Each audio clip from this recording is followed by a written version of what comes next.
जीवन जीने का ढंग नहीं मिलता है। ज्यों-ज्यों उम्र बढ़ती जाती है त्यों-त्यों मनुष्य का मन अधिक दुखी होता चला जाता है। सहनशीलता भी बढ़ाइए, विवेक को जागृत करिए, गम खाना भी सीखिए, प्रसन्न रहने का अभ्यास कीजिए, कठिन परिस्थितियों में भी घबराया न कीजिए।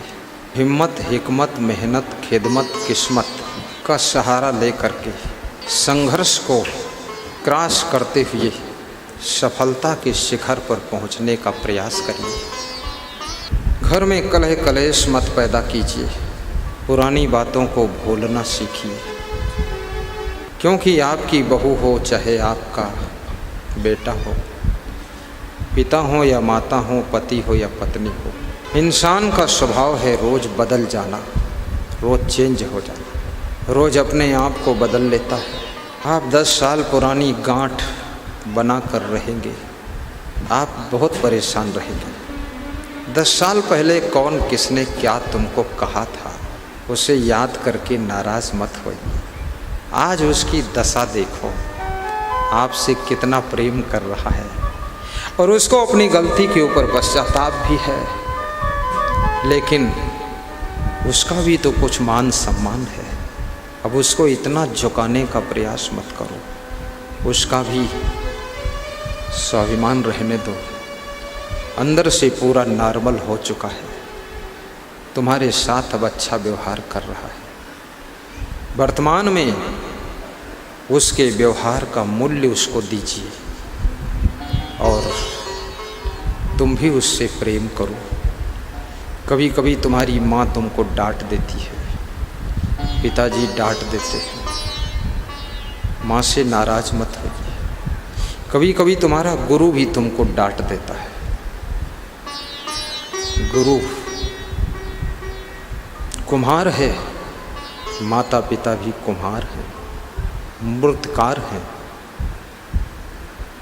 मूर्तिकार जब मूर्ति बनाता है, छेनी और हथौड़ी पत्थर की चट्टान पर न जाने कितनी बार मारता है, तब मूर्ति तैयार होती है। यदि वो पत्थर की चट्टान छेनी हथौड़ी की चोट खाने से इनकार कर दे तो चट्टान केवल चट्टान रह जाएगी। वो भगवान की मूर्ति बन करके मंदिर में विराजमान नहीं होगी, उस पत्थर की चट्टान की फिर कभी पूजा नहीं होगी, वैसी की वैसी पड़ी रह जाएगी। इसी प्रकार से अब हर संतान को अपने माँ बाप के अनुशासन, नियम, डांट की छेनी हथौड़ी की चोट खाने के लिए तैयार रहना चाहिए। महान बनोगे, हर शिष्य को अपने गुरु के अनुशासन और ज्ञान की चोट खाने के लिए रेडी रहना चाहिए। जगत में पूज्य हो जाओगे, महान बनोगे, सुखी रहोगे। माता पिता और गुरु से ज़्यादा बड़ा हितचिंतक तुम्हारा कोई दुनिया के अंदर नहीं होता है। और जो ज़्यादा तुम्हारा हितचिंतक होता है, तुम कहने लग जाते हो कि हमारे पिताजी तो नहीं है, लेकिन वर्तमान में हमारे ये पिताजी से कम भी नहीं है, वो समझाने लग जाता जो आदमी। मैंने सुना है एक मूर्तिकार किसी जंगल के रास्ते से गुजर रहा था। जिस कार्य को करने में तुम प्रवीण होते हो, कुशल होते हो, पारंगत होते हो, उस कार्य का जब अवसर मिलता है तो तुम्हारा मन हर्षोल्लासित हो जाता है कि इसको करूं मैं। तो उसने देखा एक बहुत सुंदर पत्थर की चट्टान पड़ी हुई है जंगल में, पहाड़ी है, जंगल है, चट्टान है। वहीं पर वो मूर्तिकार बैठ जाता है, अपने थैले से छेनी हथौड़ी निकालता है और उस चट्टान के ऊपर चोट करने की कोशिश करता है कि इस पत्थर की चट्टान को मूर्ति बना दूं, भगवान की, हनुमान जी की मूर्ति बना दूं। मूर्तिकार जो भी मूर्ति बनाता है, पहले उसके मन के अंदर मूर्ति बन जाती है। मन के अंदर मूर्ति की रचना हो जाती है कि राम की मूर्ति बनाना, कि कृष्ण की गणेश की शिव की, और की मूर्ति बनाना है कबीर की, किसकी बनाना है। मन के अंदर मूर्ति का निर्माण पहले होता है, मन में कल्पना हो जाती है, मन में सपना देख लेता कि ऐसा बनाना है। ज्यों ही हथौड़ी और छेनी निकालता है मूर्तिकार, त्यों ही वो चट्टान से आवाज़ आती है, ये मूर्तिकार अपनी हथौड़ी और छेनी थैले में रख ले, मेरे ऊपर हथौड़ी और छेनी चलाने का तेरा कोई हक नहीं है। मूर्तिकार गमगीन हो जाता है और हथौड़ी छेनी को थैले में रखकर आगे चल देता है। चलते चलते चलते चलते जंगल पार हो गया, एक चट्टान और दिखाई देती है, पत्थर की चट्टान। फिर उसका मन लालायित होता है कि इसकी मूर्ति बना दूं। सत्संग सुनाने वाले को श्रोता मिल जाए तो उसका मन लालायित हो जाता है कि थोड़ा प्रवचन सुना दूं। भजन गाने वाले को भजन सुनने वाले मिल जाए तो तुरंत वो भजन गाने लग जाता, ढोल नहीं है तो अपनी टांग पर ही थपाक लगाने लग जाता, गाता है। बांसुरी बजाने वाले का जब सुनने वाले कोई मिल जाते तो बांसुरी नहीं मिली तो ऐसे अंगुली करके ही बजाना शुरू कर देता है।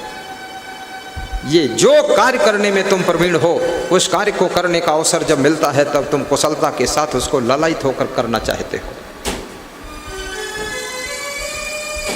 मूर्तिकार ने ज्यों ही छेनी हथौड़ी निकाली थैले से, उस चट्टान से आवाज आई कि धन्य हो मूर्तिकार, तुम्हारा इंतजार करते करते हजारों वर्ष बीत गए। मैं चट्टान के रूप में यहाँ पर पड़ी हूँ, न जाने कितने लोगों ने लात की ठोकर मारी है, न जाने कितने लोग मेरे ऊपर बैठ कर चले गए। आज शायद तेरी कृपा से मेरी जिंदगी बदल सकती है। मारो जितनी हथौड़ी छेनी मारना है, मैं इसके लिए तुमको आवाहन करती हूँ कि तुम्हारी चोट खा करके ही हम कुछ बन सकती है, हम कुछ बन सकती है। जय जय जय जय जय जय हो, जय हो। कन्नौज के भक्त हैं ये, देखिए श्रद्धा, प्रेम बहुत है, धन्यवाद है।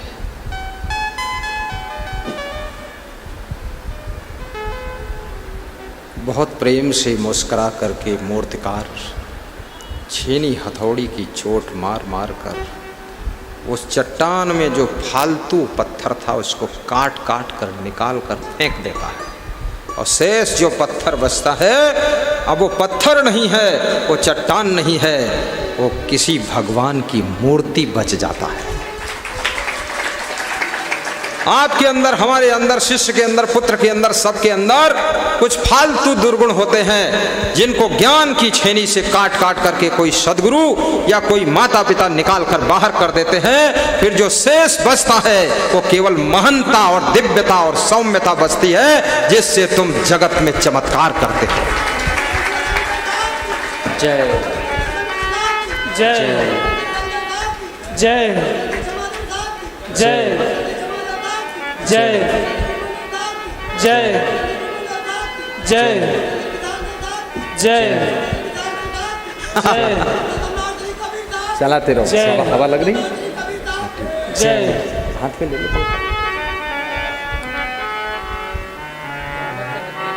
गुरुदेव आरती करवा देते हैं, बस 2 मिनट में ये कथा समाप्त हो, फिर आरती और फिर सत्संग करना होगा तो बात को फिर शुरू करेंगे, उसमें कोई बात नहीं। गुरुदेव को फाइनल कर देते हैं, थक जाएंगे। वो मूर्तिकार उस मूर्ति को बना करके और चट्टान को छोड़ करके नीचे उतर जाता है, गांव में पहुंचता है। और गांव के लोग एक मंदिर बना रहे थे, मंदिर बन चुका था, मूर्ति स्थापित करना था, इंतजार कर रहे थे कोई मूर्तिकार को बुलाना है, मूर्ति लाना है या बनवाना है। मूर्तिकार को देखते ही गांव वालों ने राम राम कहा और कहा कि आइए, आपका इंतजार था, मंदिर बन चुका है, मूर्ति स्थापित करनी है, बताओ कुछ यहाँ बनाओगे कि कहाँ से लाओगे।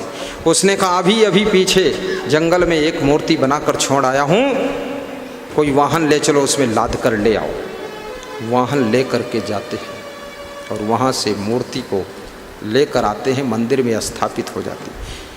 पूजा शुरू हो जाती है, अर्चना वंदना शुरू हो जाती है, घंटे बजने लग जाते हैं, शंख बजता है, ढोल बजते हैं, प्रसाद बटने लग जाता है। वही चट्टान जो पैरों की ठोकरें खा रही थी अब वो मूर्ति में बदल चुकी है, उसकी पूजा शुरू हो गई है। लोग मस्तक झुकाते हैं वहाँ पर, सिर नवाते हैं वहाँ पर, वो चट्टान का जीवन बदल गया। याद रखना, आपके अंदर भी यदि इतनी सामर्थ्य है कि ज्ञान की छेनी हथौड़ी की चोट खा सकते हो तो आप बहुत महान बन सकते हो। गांव वालों ने कहा मूर्तिकार महोदय एक चीज की कमी रह गई। बोले क्या? बोले एक और पत्थर की चट्टान चाहिए। बोले वो किस लिए? बोले वो गेट के पास रखना है और नारियल वारियल फोड़ने के लिए। तो मूर्तिकार ने कहा चलिए एक चट्टान और पीछे छोड़ आया हूं, उससे आगे उसको ही मैं मूर्ति बनाने जा रहा था। उसने छेनी हथौड़ी मारने से इनकार कर दिया तो वो भी पड़ी है, उसको उठा लाते। बैलगाड़ी लेकर गए, गांव के लोग उसको लाद कर लाए, मंदिर के गेट के सामने बाहर रख दिया और जो लोग आते थे उसी के ऊपर नारियल फोड़ते थे धड़ाधड़ उसकी खोपड़ी पर। तो वो चट्टान को दुख होता था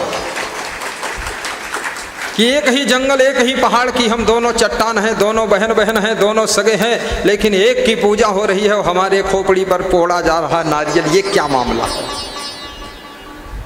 तो आपस में बात कर रही थी दोनों चट्टानें, दोनों पत्थर कि हम तुम एक ही जंगल में एक ही पहाड़ में पैदा हुए, लेकिन तुम्हारी पूजा हो रही है और हमारे सिर पर ये नारियल फोड़े जा रहे हैं, हथौड़ी चलती है, क्या भाग्य है। तो जो भगवान की मूर्ति बन चुकी थी चट्टान, उसने हंस करके कहा मेरी गलती नहीं है, आपकी गलती है। जब मूर्तिकार ने छेनी हथौड़ी निकाला था तुमने मारने के लिए मना कर दिया था और मैंने मूर्तिकार को धन्यवाद दिया था कि जितनी हथौड़ी छेनी चलानी चलाओ, लेकिन मेरी जिंदगी को बदल डालो। इसलिए मैं मूर्ति बन गई और तुम पत्थर की पत्थर रह गई, तुम पर नारियल फोड़ा जा रहा है। याद रखना, कुछ बनना है तो सहन शक्ति बढ़ाइए। गुरु के ज्ञान की चोट को सहना सीखो। केवल लल्लो चप्पो करने से काम नहीं चलेगा। स्पष्ट जब गुरु ज्ञान देता है तो उसका ज्ञान तुमको बदल देता है। हम अपने संतों से कह देते हैं, साफ साफ बोल देते हैं कि अपनी आँख को संभाल कर रखना, कान संभाल कर रखना, चरित्र को चमकता हुआ रखना, क्योंकि धन की उन्नति ही उन्नति नहीं है। धन तो बहुत लोगों के पास हो जाता है। धन की शोभा तब है जब हमारा जीवन धन्य होता है, तो वहां धन सुशोभित होता है। ना पद और मान सम्मान की कोई शोभा नहीं है। कितने लोग हमारा सम्मान करते हैं इसका कोई अर्थ नहीं। यदि हमारा चरित्र अच्छा है तब सम्मान मिलता है, उसकी शोभा बनती है। इसलिए हमको वैराग्य में मजबूत होना चाहिए, ब्रह्मचर्य त्याग तप में मजबूत होना चाहिए और चरित्र में चमकता हुआ होना चाहिए। कितने लोग बड़ा लंबा कुर्ता पहन कर निकलते हैं घर से, लंबा कुर्ता, लंबा जूता और लंबी धोती, लंबा पैजामा। I am going to Lakhimpur London, और माथे में चंदन और हैं गदहा नंदन। अरे ये लंबा कुर्ता हो या छोटा कुर्ता हो, ये सफ़ेद हो, लाल हो, पीला हो, कोई कलर हो, उससे मतलब नहीं है। आपकी जिंदगी किस युग में आ रही है? देशभक्ति के लिए जी रहे हो, गांव के उत्थान के लिए जी रहे हो, दूसरों को आगे बढ़ाने के लिए जी रहे हो, कि लोगों का जीना हराम कर रहे हो? इस बात को सोचो।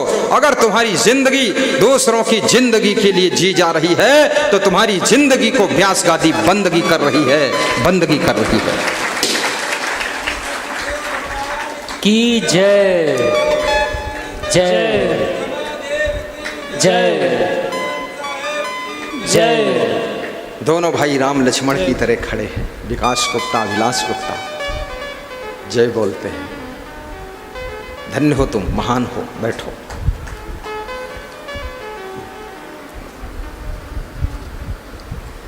हमारे आपके बीच में देशभक्त आरएसएस संस्था से जुड़े हुए कुछ सज्जन पधारे हुए। सब खड़े हो जाओ एक साथ।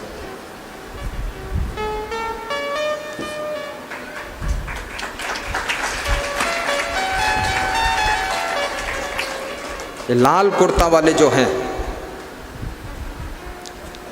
शंखवार साहब, गुरु पूर्णिमा के उपलक्ष्य में 2100 का दान भी दिया है और आरएसएस के प्रमुख कार्यकर्ता हैं लोग। इनको व्यास गादी धन्यवाद दे रही है।